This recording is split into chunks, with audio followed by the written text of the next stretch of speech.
Scoring guide.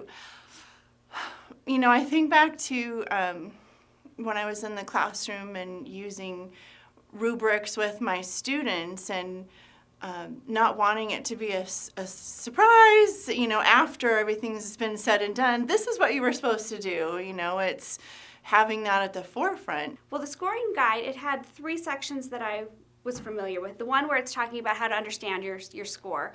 And that was pretty straightforward because you don't really do a lot with it until you've already got your scores. The scoring guide itself, it was really good because it breaks down for each point level, whether it's a 4-point paper, 3, 2, 1, and it gives you an idea where you're working within that rubric. In my mind, I would pull out the highest one because I don't care about all those other ones. I want that 4. When you're able to go and look at the scoring guide, it gives you a very explicit definition of what that 4 looks like. You know, if you would like to earn a 4 on this project, this is what you need to do. The evaluation of evidence piece is a really important piece because what it does is it helps you to understand the connections between your students, yourself, and then the standards, so that you can see it kind of as a circular pattern.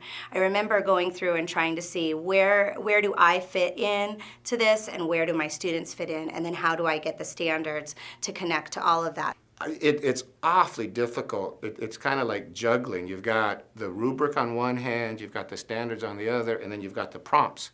And you're trying to keep all those, you know, so what are you trying to do? Juggle all those things, which I think, you know I certainly did, or build something out of them. Maybe those 3 things are like the 3 legs on a stool, and a good stable stool is what you're headed for. The first time you look at the scoring rubric, it's really pointing out the keywords and really trying to figure out what is it that they're looking for that I need to pull out in my entry or pull out in my teaching.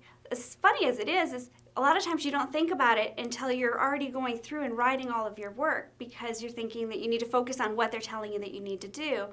Whereas if you take a look at that scoring guide, it's asking all of those questions that you should be asking yourself all along. I remember reading the scoring guide thinking it was going to be my one go-to save all, and then you read a little part and you're like, so then you go back to your standards, and then you have to go back to just everything that was in your notebook and read and read and read. And then once I completed it, and then I read the scoring guide, I was like, okay, I guess I understand what this means, and I understand what this means, but it was a huge process just getting there. I use the scoring guide as sort of a checklist. Again, I'm a checklist person. I like to check things off when they're completed. Sometimes it's color coding them, sometimes it's just, you know, making a chart of them, but really whatever works for you.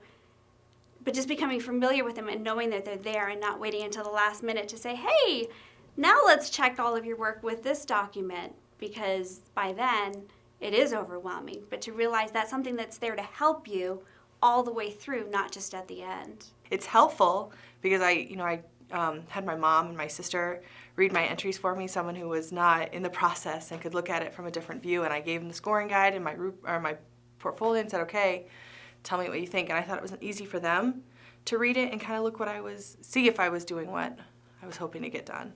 I think the difference between the level 4 and the level 1 is just being able to picture it. You read that entry and you can just see everything that's happening, and you walk away feeling like you understand exactly what happened at every single moment in that lesson and why, and you feel like there was nothing left to chance. It was just, this is how I did it and this is why, and because it made this huge difference. And you feel that teacher, not just how they teach, but their students and why those students were important to them. It seems like the 3s and the 2s provides evidence. So it's like building that wall, making sure you have all of the adjectives in your writing. Did I hit all 3 of those important C words? Is it clear, consistent, convincing? It's not enough just to say you do something, it's proving that you do it. It's what the process is about.